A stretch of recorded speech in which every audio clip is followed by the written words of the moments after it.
Follow Paddy Power on Snapchat. The username is @ThePaddyPower, and we promise there won't be any boring snaps about gigs, the weather, or the gym. Hi there, welcome along to the Racing Post Football Postcast. The sun is out. If we're going to a game this weekend, you can wear your t-shirts. That's great news. And hopefully you will go there laden with wisdom after the boys have given you their best bets for the weekend. I'm Bruce Millington, and the boys in question are Mark Langdon and Dan Childs, plus another debutant on the postcast from Paddy Power, Emmett O'Keefe. What have we got for you? We've got 2 FA Cup semi-finals, plus a load of live Premier League games. And we will also look ahead to the Champions League semi-final first legs, which take place next week. So we're really getting to that exciting stage of the week. Loads happening. First up, though, the 6 questions, 2 each. And then the lads get to answer the one they wish they'd been asked. But, of course, before we do that, we need to initiate Emmett O'Keefe. Emmett, welcome along to the postcast. What's your job title at Paddy Power? Football product trader, Bruce. Football product trader. Do you specialise in one particular area? It's mainly just to kind of have the kind of market offering as good as possible, and we'd also do quite a few like special bets, like. Okay, jolly good. Yeah. Okay, player to score outside the box. Who do you support? Manchester United. Oh, another one. We had Jason making his debut last week. He's a Man U fan. Never mind. Favourite Spice Girl? I'd probably go Victoria, I'd say. Okay, fair enough. Favourite crisps? O'Donnell's. I don't know if you have them in We Britain. don't have them. What flavour? Salt and vinegar. Oh, salt and vinegar. Yeah, jolly good. And the most famous person you've met? Most famous person. You might have taken a bet off them, perhaps. I don't know.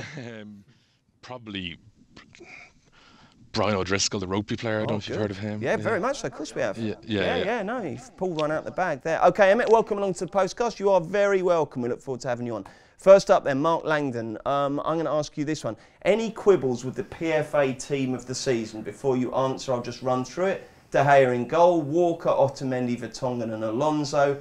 Midfield of De Bruyne, Eriksen and Silva. And up front, Aguero, Kane and Salah. Well, I suppose pretty unbalanced midfield. I know, a lot of these fantasy teams or whatever, you wouldn't necessarily fancy them to actually win a game of football because the balance isn't right. So I'm not sure which of those 3 you'd maybe knock out, but I mean, someone like Fernandinho, for instance, probably unlucky just in his position not to be there. Left back as well. Alonso, I mean, he's done okay, and I think he's good going forward. I'm not sure he's been quite good enough to get into the team of the year. I thought that, man. I thought, well, okay, who then? Yeah, I'd actually maybe have gone for Robertson. Yeah, I suppose Robertson probably on the recency. The last few months he has been very good. I mean, Burnley have been amazing, haven't they? So I mean, someone like Stephen Ward probably not going to get in, but I mean maybe it's just because of the Burnley kind of defensive unit would be the one.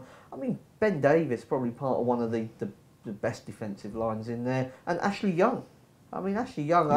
Really? I mean, well, I think he's done very well. I mean, he's Manchester United's left back. I mean, I know not everybody likes him, but I mean, I don't think Alonso is the clear-cut left back for sure. It would be good, wouldn't it, if that team played like the La Liga team, wouldn't it? The PFA team from Spain. I'd fancy La Liga. I think. Probably would. That'd be a good team, wouldn't it? It would, yeah. Dan Childs, have you had any fresh World Cup thoughts lately? Come on, your thoughts must be drifting towards the summer. Have you got any inspiration for us? Group bets, top goal scorer? I've really been. The Spain's outright was my fancy. I still really like them on the outright. I think their draws very good. I thought in the group, the Russia, Uruguay, Egypt group. I think Uruguay to win that group is a really good bet. I know they're favourites, but I think there's still odds against to top that group. I thought that was a cracking shout there. I look at Russia and they're forming friendlies. Just they're over. You look at the squad. There's not a lot there that worries you. I mean, Egypt obviously got Salah, which is their main weapon, and I could see them finishing second in that group. But Uruguay, the way they defend, they've got the Atletico Madrid central defenders. You've got Cavani and Suarez up front. I think they could actually go quite deep into the tournament. What about Spain? Who's going to score their goals, Dan? Well, it'll probably be spread throughout the team. I mean, you've got Morata there, Silva obviously from midfield, but I mean they've played with a false nine, a lot in the past and spread the goals through the team. So I just think as a team, their football's still excellent. They've got a good record in friendlies against the top sides. Fantastic goalkeeper as well, De Gea. So I just think they've been a little bit. Everyone's been expecting for a while them to go over the hill, but their general performances are still very strong, and I can see them having a good chance. Costa's a solid enough option as well, isn't he? And Aspas as well. Been yeah, a lot of goals. So you wouldn't worry about that? No, I wouldn't worry about the goals. Emmett, whet our appetite with a little show of betting from Paddy Power on the World Cup, if you would. Yeah, the World Cup outright. We've Brazil as favourites, joint with Germany at 9-2, France 11-2, Spain 6-1, Argentina 9-1, Belgium 10-1, and England 16s. Okay, Emmett, your first question. You're a Man U fan. If one of these guys had to stay and one had to go in the summer, who would you choose, Pogba or Mourinho? I'd definitely choose Mourinho to go. I think last night, obviously United won against Bournemouth, but like their expected points this season, which is based on expected goals, they're only slightly ahead of Arsenal in 5th. And even if you just compare them to Liverpool and Spurs, I don't really see kind of a young core of players at United that I don't see kind of a team being built by Mourinho, and I can see things potentially getting worse next season. I think the way football's going in terms of the high pressing game, I think that's something he's reluctant to get involved in, and I can't really see a scenario where he builds a great team at United. So you'd be happy to see him go. Who would you like to come in? Pochettino would be the obvious one. I know obviously Mark's a Spurs fan, but it was in the thing is high risk play, that one, isn't it? The thing is though, I would say I can see Pochettino eventually becoming if a player like Harry Kane or Eriksen was sold against his will by Daniel Levy, which I can see happening. I think that might be the time that Pochettino leaves, whether that's this summer or next summer. Okay. And if not him, then maybe somebody like Jardim at Monaco or Sarri at Napoli, or even Antonio Conte. I think there's plenty of good managers out there. Jolly good. Mark, where will Wolves finish next season? Top half, yeah, confident top half. I mean, I suppose if they invest... Sorry to ask another Wolves No, it's fine. I've had quite a bit of abuse. David Conn wrote a good piece, actually, this week on Wolves, and Ruben Neves, who's got an agent that's not apparently Jorge Mendes on the official FA sheet. Some Portuguese bloke nobody's ever heard of. But in terms of, if they invest like they probably will, 7th is, I think, a realistic aim. I would say top 6 is difficult. I know Arsenal are having a bad season, so Chelsea will come again. I expect Arsenal to come again. I think the top 6 is out of the league first time around, but certainly 7th is up for grabs. They play football that will probably be better suited to the Premier League. I mean, Birmingham's tackling against them was pretty rough in last week. I mean, that just won't be tolerated in the Premier League. They've already got good players. I think Nuno is an excellent coach. They've got what looks like unlimited resources, certainly, to really kick on in the season. They're a strong side. I mean, look where Newcastle are with no investment. They're 10th. So yeah, the 3 relegated teams, promoted teams that stay up. Look like they're all going to stay up. I mean, the Wolves probably come into this with a lot better prospects than even Newcastle, a big club. And that, without the Big Six market next season, should be fairly buoyant, shouldn't it, Mark? They'd be up there with the leading contenders in the prices, wouldn't they? I suppose Everton would be fabs, wouldn't they? I mean, I think Everton need to spend again and probably recruit a new manager. I think Leicester have got the foundations of being a solid team, but whether they lose Mahrez, that could set them back. If Newcastle had a takeover with Benitez, they could be a team that could push on. But I mean, with Mike other team maybe that struggled a bit this year. Off air, I said to Dan Charles, if I was doing Premier League based now, the same teams in it, I think Crystal Palace to finish 7th would be the one. But I mean, I think there's probably more scope for some others to really. And then what happens to Zaha in the summer? Yeah, it's going to be difficult to keep him. Absolutely. Okay, Dan. Are the bottom 3 down? Give us your view. Sir. Who's going to go? I think the only one that might have a chance of getting out would be Southampton. They've got their last 5 games to go. I know they've only won 5 games all season, and everybody says, "Oh, you're not going to win 3 games at this stage." But 4 of those games look winnable. I mean, the Leicester one probably the toughest of the 4, but they've got games against teams around them as well. Swansea away among them, that you just feel they are good enough, as they've shown in the recent games against Arsenal and Chelsea, to play to a decent standard. I mean, they've been underperforming, I think, most of the season, But I still feel there's a chance. If any, not Stoke. I can't see where Stoke are going to get 3 wins for. But Southampton, it wouldn't shock me if they suddenly pick 3 wins. And up. if they did, who would be the victors? Well, it could bring a hell of a lot of teams into it. And Brighton might. I mean, everyone said after the point against Spurs that but there's still 36 points. I mean, good goal difference. That's the thing. Yeah, 36 they have. half points. But nine. If Saints did get 9 points, that takes them up to 37. So would still leave. Brighton needing something from a horror run-in, so that's a possible. Huddersfield as well, they still might need another point, and I just think if Southampton do that, it could drag a load of teams in because there's still a lot of teams that need to get to 38 to come out of that sort of potential Southampton tally. Okay, Emmett, how did Paddy Power bet on the old Rel? It's Stoke 1-10, Southampton 4-9. And then Swansea 9-2, Huddersfield 9-2, Brighton 14s, and Palace 20s. Okay, interesting stuff. And Emmett, we'll stick with you. The FA Cup semi-finals take place this weekend. Who's going to end up lifting the trophy, in your opinion? It's a tough call, but I'd probably say Chelsea, just because they have the easier semi-final, and I wouldn't be massively confident of Tottenham or Man United turning them over in the final. I think it'd be close enough to a 50-50 game. Okay, what's the latest betting on the old cup then, please? Chelsea 17-10, Tottenham 9-5, United 12-5, and Southampton 13-1. Righty ho, Mark, which one do you want to take? Yeah, I'll take maybe the fresh World Cup full. Cristiano Ronaldo. And by the way, the Racing Post World Cup guide is out now. Go to Racing Post shop and you can order it, and it's got loads and loads of opinions from him, and he's unmissable. So go on, Mark. Yeah, I mean, one of those that sort of I came up with quite late in the book is Portugal to struggle. Now, it wouldn't amaze me if they went far because they've got the kind of team that could go far. But also, I think they are really vulnerable early on in a group stage scenario. You remember in the Euros, they didn't actually win a group stage game, but went through because of the convoluted way that so many teams progress through. They're in a really difficult group. They've got Spain first, and Dan's already mentioned the merits of Spain. So if they lost that game, they're in a really sort of sticky situation against a Morocco team that didn't concede a goal in qualifying, and Iran, who are without question the best team in Asia. I mean, I think they're considerably better than Japan and South Korea, sort of the more traditional Asian powerhouses. Now, with Cristiano Ronaldo scored in these last 12 appearances,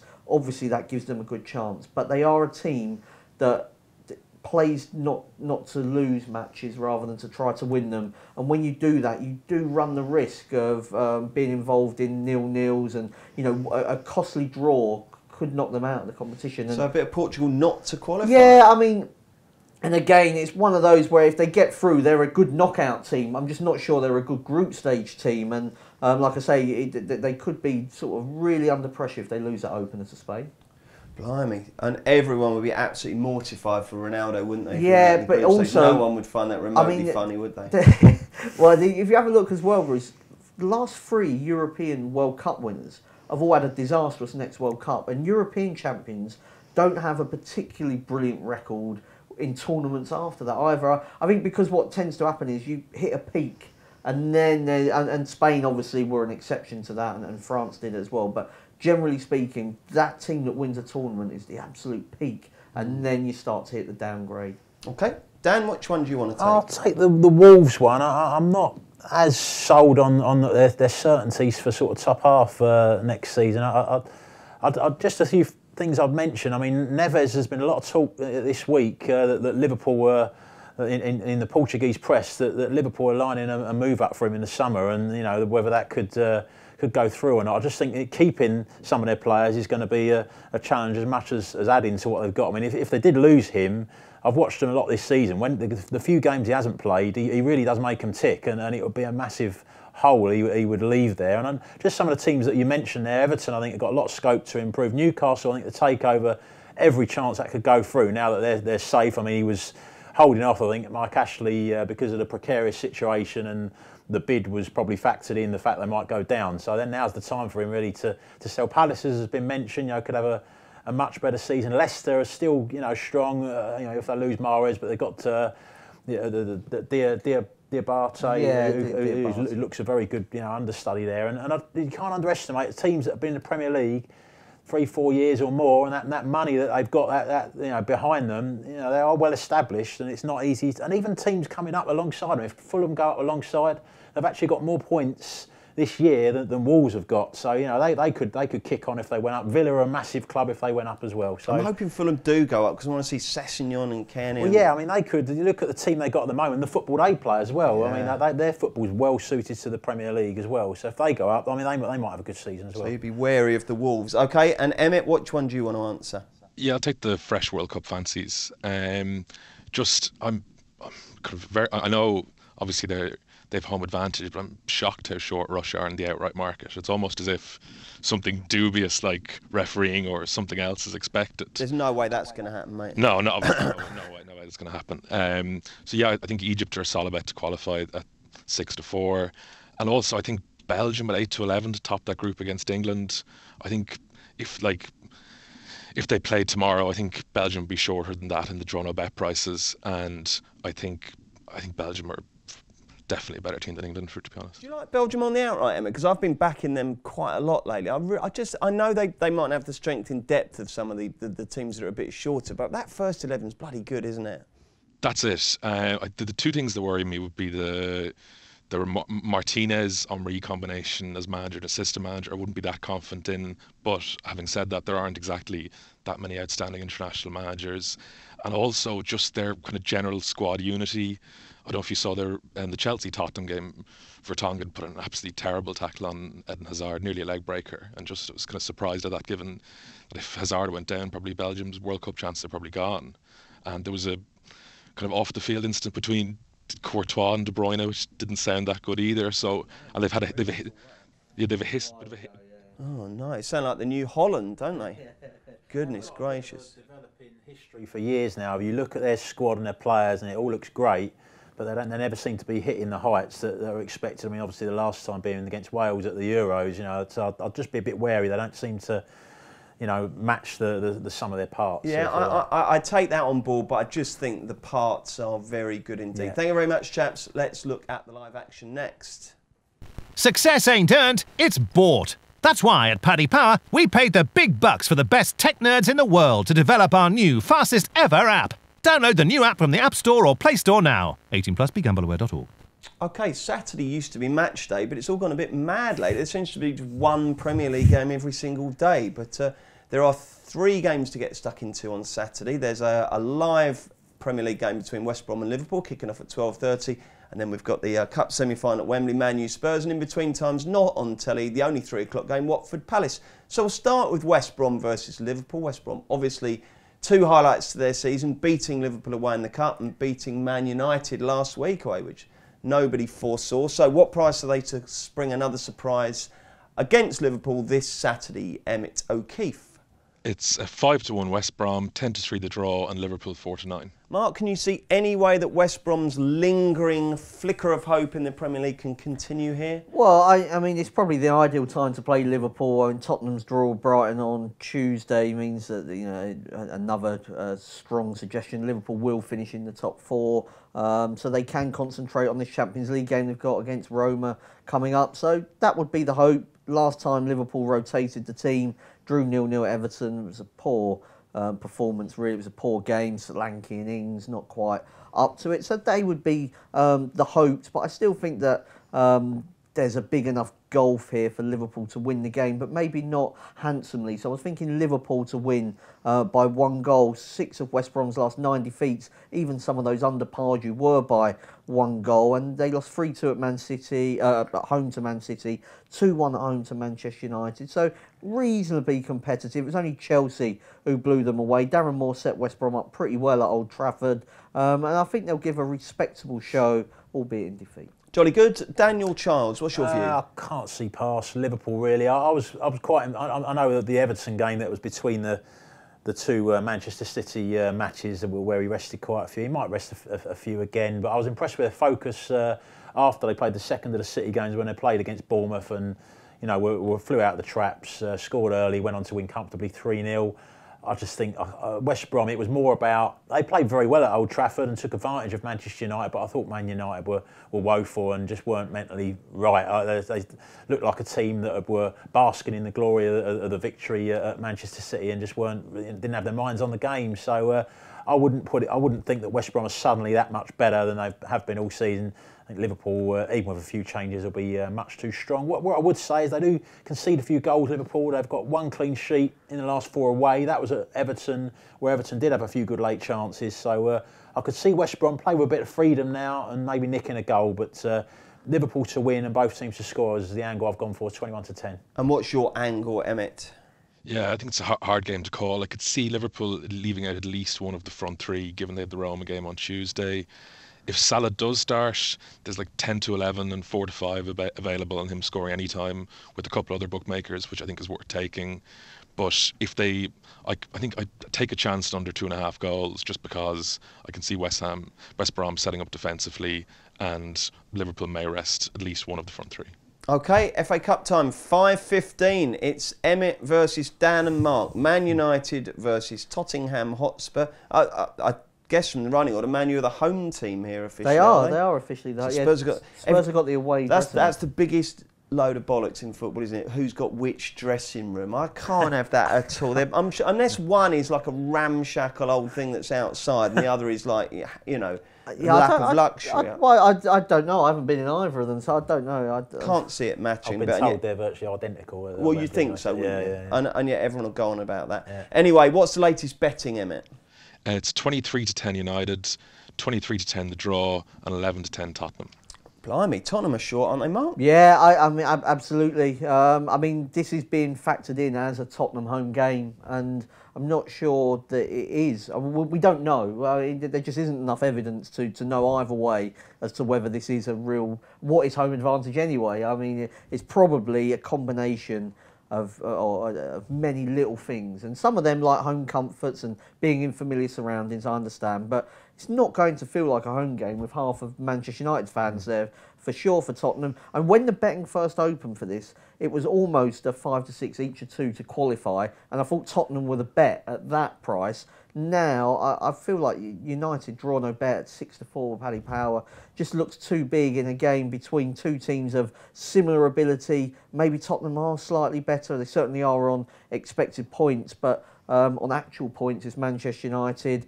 And I fully accept that Tottenham have got a brilliant record at Wembley. They've beaten Dortmund, Real Madrid, Arsenal, Liverpool.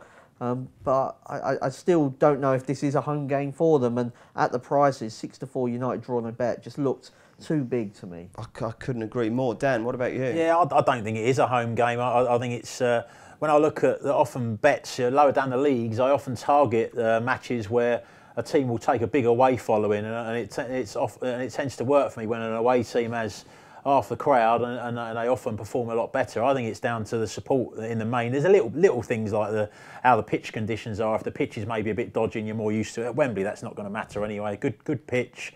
You know, half the fans are Man United fans. I don't see it as a home game. For that reason, I have to go with Man United at the prices. I just think it's a bit of a toss of a coin game for me, and Spurs in the build-up to the game as well. I mean, the poor against City. The Brighton performance wasn't great either when he made the changes.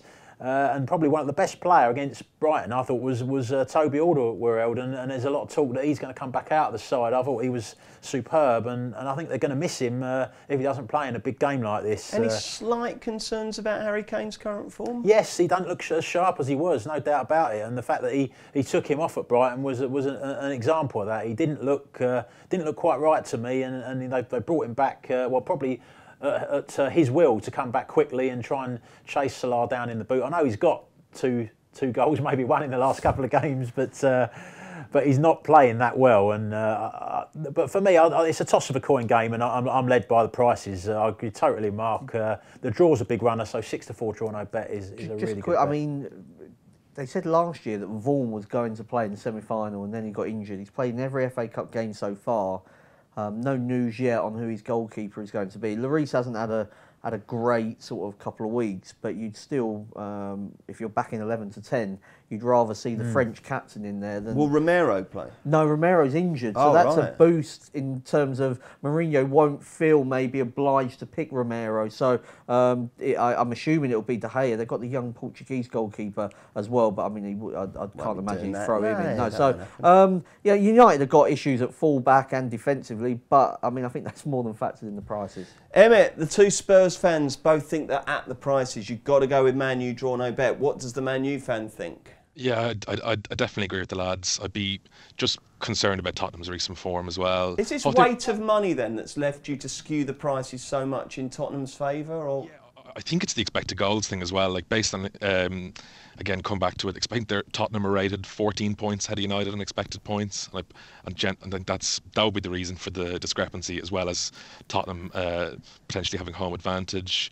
I was pretty disappointed by Spurs against City and against Brighton, so I'd find them hard to recommend it at the current price. Any of you going?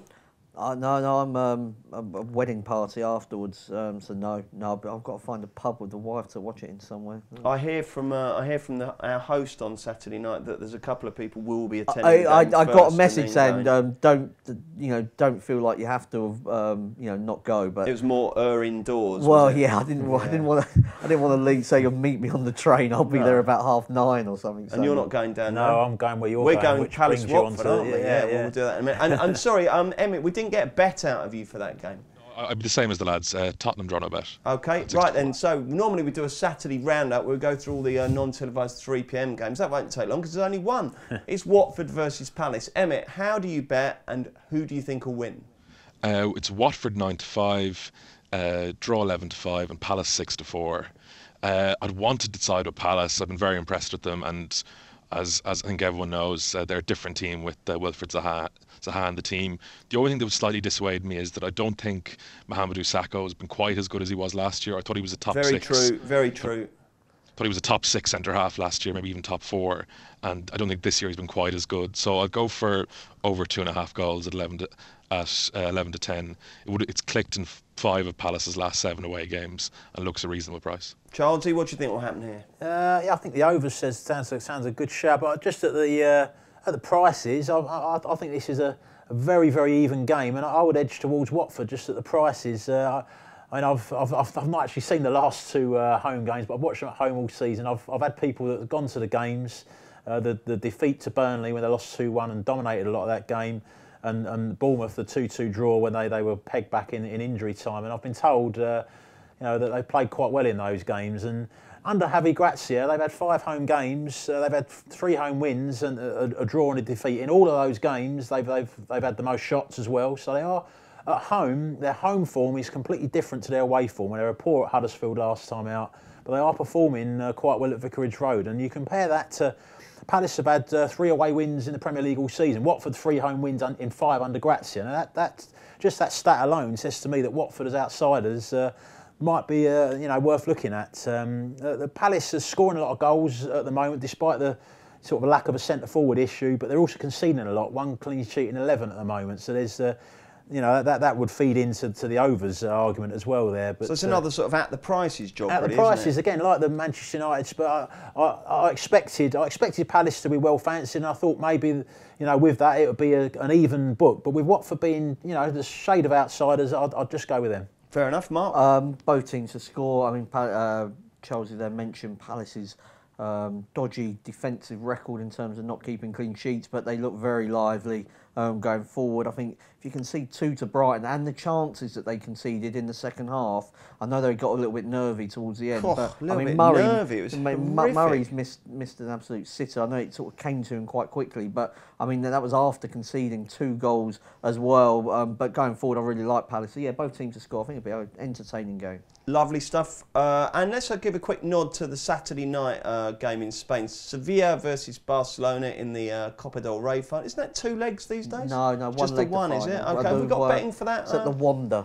The where? The Wanda Metropolitano, Atletico Madrid. Oh, right, the new place. Okay, what's the latest betting on this, Emmett? It's 5-1 Sevilla, 10-3 the draw, and 4-9 Barcelona. Who are you backing, Emmett? I would lean towards Sevilla double chance at 11-8. I haven't been that impressed with Barcelona coming into the game. Since the Roma game, they were a bit lucky to beat Valencia, and Sevilla kind of played them off the pitch in the league a few weeks ago, and Barcelona got a couple of late goals to get it back to 2-2.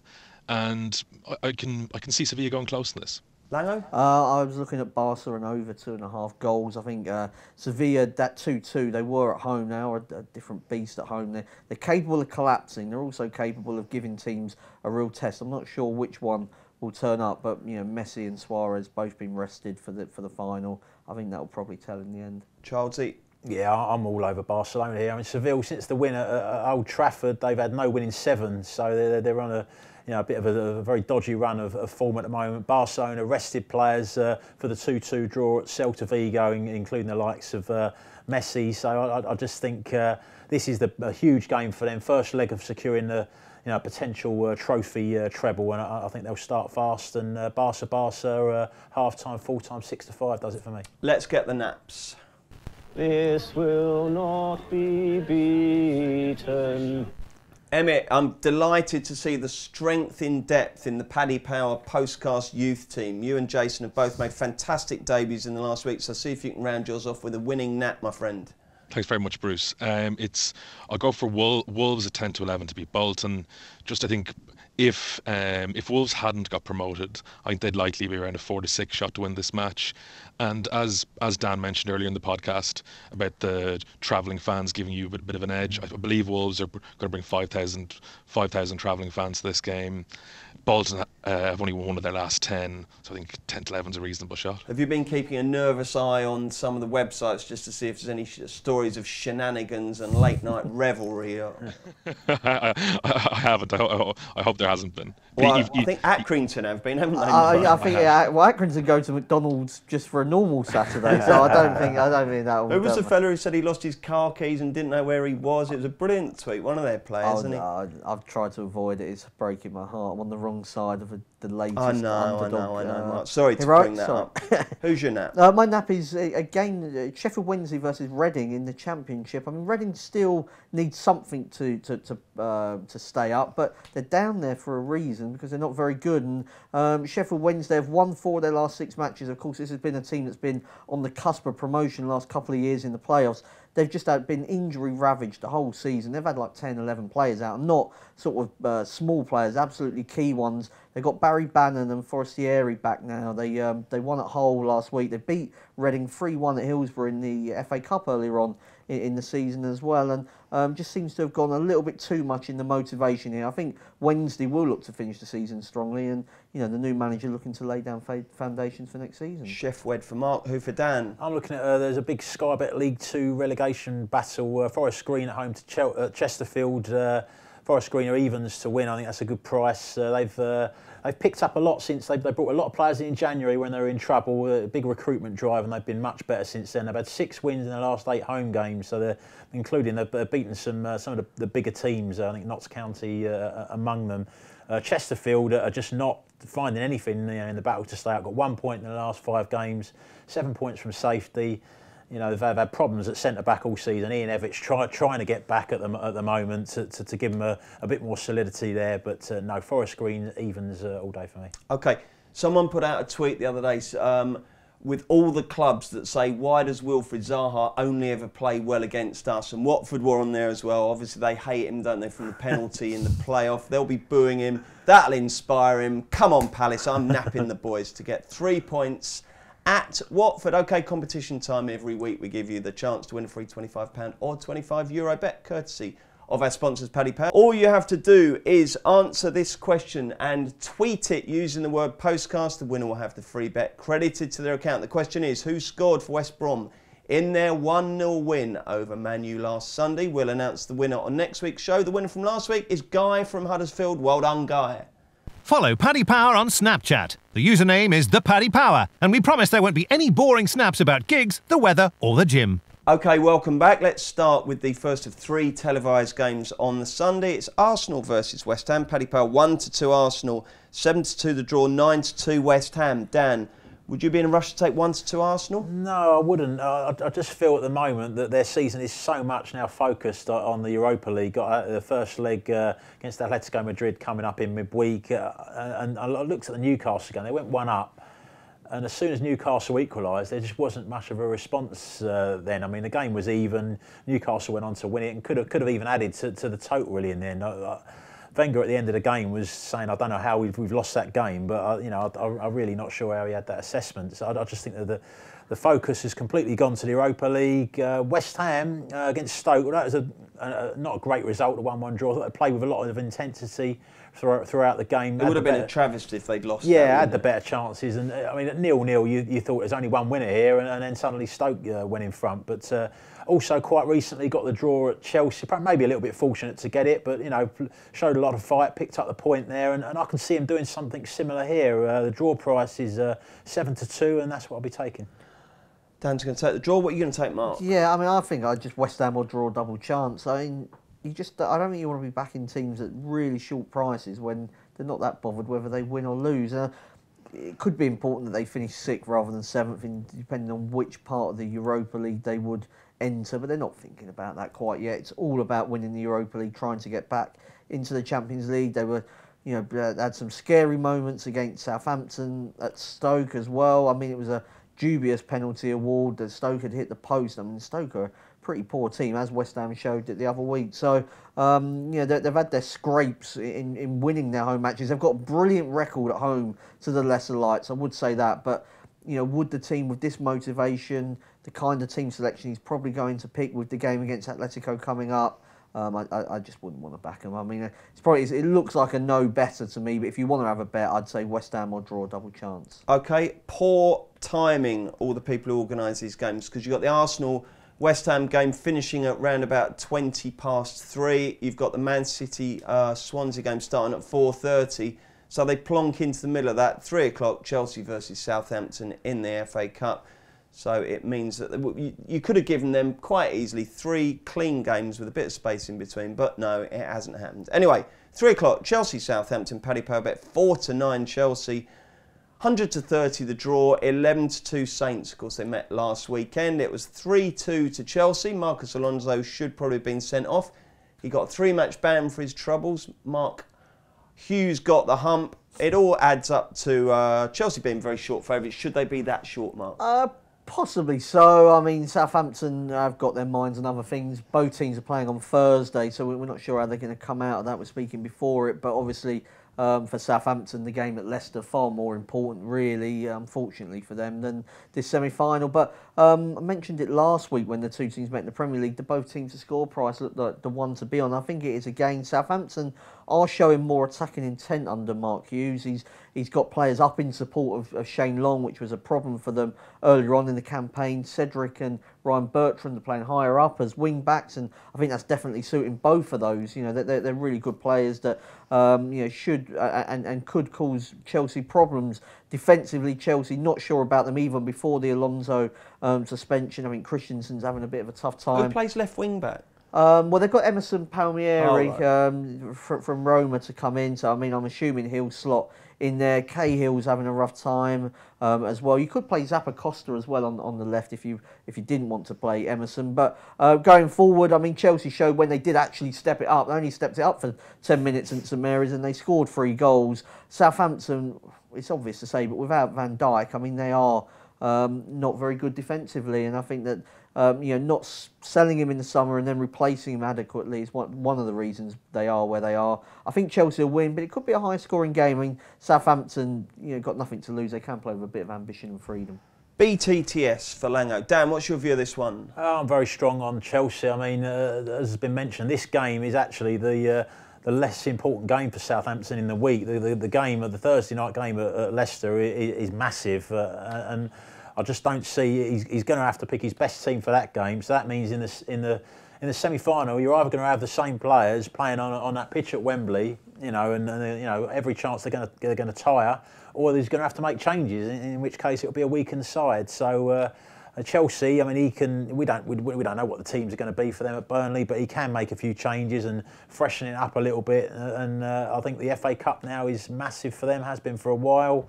and it's a distraction for Southampton. They're a better team anyway. Chelsea, I think they'll be much too strong, and the Chelsea double result for me at 6-5 looks a bet. Odds against.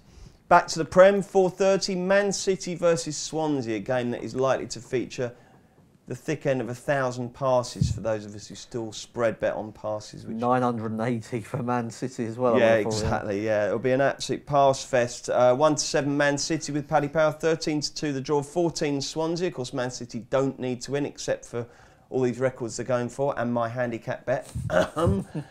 Swansea need it because they're still not safe. So, Dan, what's going to happen at the Etihad? Well, obviously be about a party atmosphere there. Man City, going to want to impress the supporters. I'm not sure how much of a big score they'll be able to run up though, because Swansea I think are going to go with a very cautious attitude here. I think Carval Howie does set his teams up well organised. They're going to be looking as well at the goal difference in this game as well. You look down the bottom of the table, West Ham -19, Palace -18, Palace -18, Swansea -19, Southampton -20. So it's a big deal for them if they can keep it to a 1 or a 2 goal swing. Could be worth an extra point and be the difference between staying up and not. So I think there'll be blanket defence even if they go 1 or 2 down. City's are going to break them down probably at some stage, but I just think that the big score unlikely. Man City 2-0, 11-2 looks the play to me. Mark? I mean, I think had City not wrapped up the title, I would have gone City to win to 0. The fact that Raheem Sterling was Instagramming, he was somewhere on holiday, somewhere quite exotic. We've seen Kyle Walker and Vincent Kompany not somewhere so exotic in that pub in Manchester with a few of the other players as well. So, I mean, I don't know how much training that they've done this week. I expect Guardiola has given them a good few days off, and rightly so. So they may lose a little bit of focus later on. So I was aiming towards City, looking at sort of Jesus to score first. I think Gabriel Jesus looked quite lively again at Wembley.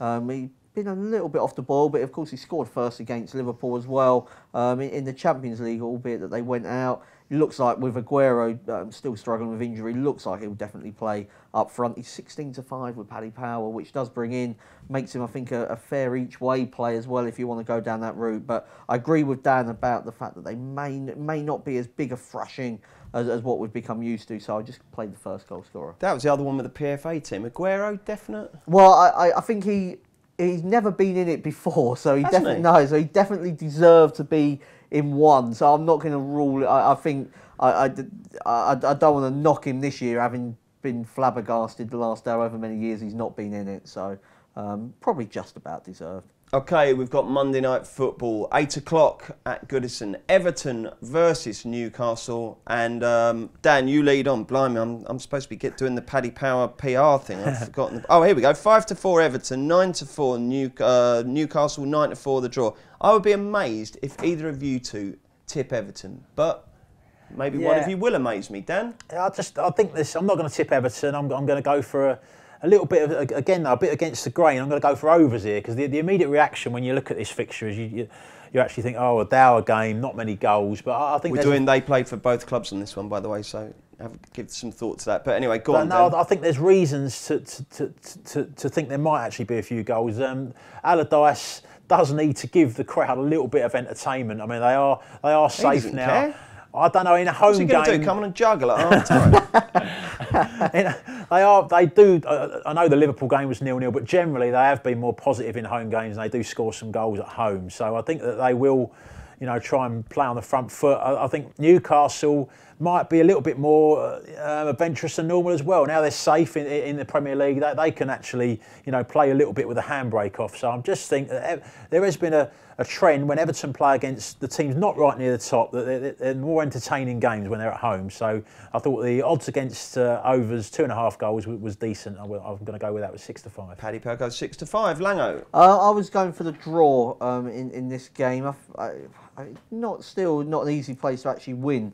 At Goodison Park. Even we've seen Liverpool not win there pretty recently. I know it wasn't a full strength team, but it's still a better team than what Newcastle can probably put out. But Newcastle have only lost 3 of their last 15 matches in the Premier League, 2 to Man City and 1 to Liverpool. So I think that just goes to show what a great job Benitez is doing. Of course, if he didn't have the Liverpool connection, I wonder if he would be like the kind of ideal candidate. He still lives on Merseyside, I think. So what an ideal candidate he would have been for something like the Everton job if the takeover doesn't happen at Newcastle. But Everton don't really fancy them at the prices because there's a lot of negativity around the club. And Sam Allardyce coming out and saying last week that he was happy because they've avoided relegation. I mean, that is not a happy marriage. Allardyce has managed to annoy a lot of club supporters, isn't he, where he's been at, which, you know, Newcastle fans didn't like him, the West Ham fans didn't like him, I don't know. Oh, we liked him. Yeah, but I mean, was he there long enough to kind of he did what he had to do. Yeah. I mean, he buggered off pretty quickly. Yeah, but, maybe while he was there, we were quite happy, maybe it's ones that have got sort of the grander, you know, that they feel like they should be doing better, maybe. And Allardyce when people criticise him, he gets quite rubbed up by that. He doesn't come out fighting. He comes out sort of just with the petty stuff, really, and it just looks like it's going to end in the sack or departure in the summer. So the draw. I think I disagree with Dan. I don't think there'll be many goals. I think it will be quite tight. I've spent the last 2 minutes though thinking. I'm struggling. Can you think of anyone except Duncan Ferguson? No, I mean, did Steve Watson play for Everton? He probably didn't. I'm really struggling. Paul Kitson. I always say Paul Kitson. I say Paul Kitson for everyone. Paul Kitson, I think he played did. for both. Yeah. Have we got Beardo? Oh, that yeah. Beardo played for both, didn't he? He did, absolutely. Yeah. Is that it? Oh, that's not good, is it? Right, let's talk Champions League then, because next Tuesday and Wednesday, the semi-finals, first legs take place. Liverpool versus Roma on Tuesday, Bayern Munich versus Real Madrid on Wednesday. If you were only having one bet on those two games, Mark, who would it be? It would actually be the home double. I think home advantage in Europe is massive. In the latter stage, I think it'll even be more so. Liverpool saw they spooked Man City out at Anfield, and I think they'll do the same to Roma. And Bayern Munich against Real Madrid, a very close game, but I thought Bayern Munich were the better team when these two sides met. They had last season had a player sent off in both games that really turned the tie. And I think I watched Madrid last night again. There's something chaotic about them that I just don't think they can win it again. So yeah, the home double. Charlesy? I'm going to go up against that. I'm going to go for Real Madrid 13-8 on the draw no bet in that first leg. You look at the to qualify prices for this tie: 4-6 Real Madrid, 11-10 Bayern Munich, and that's sort of like pointing you towards Real. And then you have to look at the home advantage. I mean, in Real's case, their away form this season, they've won 18 away games in all competitions and 14 home games, and some big matches as well. They went and won at PSG, won at Juve, in the Champions League knockout stages. They are tended to turn it on in the big away games. So I just think that that price looks a little bit big to me. 13-8 draw no bet. And how do you bet on BT? The pundits going quiet and they play "You'll Never Walk Alone" in full. They always do. They do, yeah. They never do it for Glad all over. What do you think? They never come out to glory, glory Tottenham Hotspur. No, they never keep quiet for that. It's no. only ever "You'll Never Walk It is Alone," quite isn't strange. It? It is, yeah. I can't have that. If you enjoy listening to the podcast, do please make sure you rate, review and subscribe on iTunes. Thanks, Mark. Thanks, Dan. Thank you very much, Emmett. We're back next Thursday. Success ain't earned, it's bought. That's why at Paddy Power, we paid the big bucks for the best tech nerds in the world to develop our new, fastest ever app. Download the new app from the App Store or Play Store now. 18+, begambleaware.org.